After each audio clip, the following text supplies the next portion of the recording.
Nous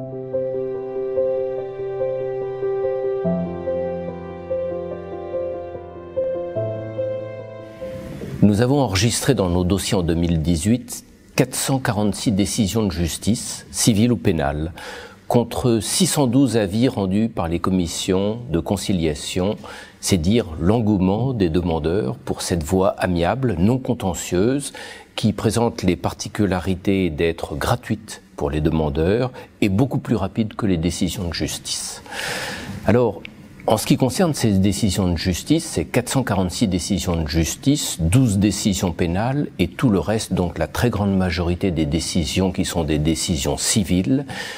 Le constat que l'on peut faire, c'est la très grande sévérité des magistrats cette année.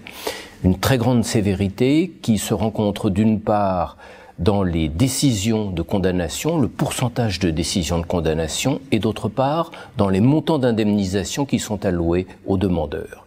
En ce qui concerne la détermination de la responsabilité, tout d'abord, dans 69% des cas, les décisions de justice civile conduisent à une condamnation de l'un des mis en cause. 69%, c'est considérable, nous n'avons jamais atteint encore ces niveaux de condamnation.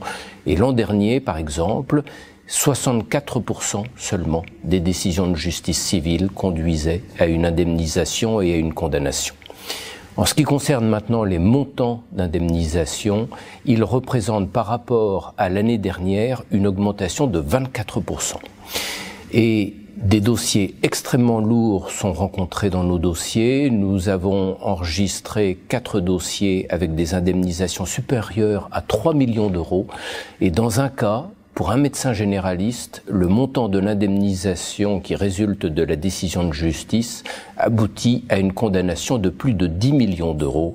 C'est dire les montants qui sont exposés et qui sont considérables dans certains cas.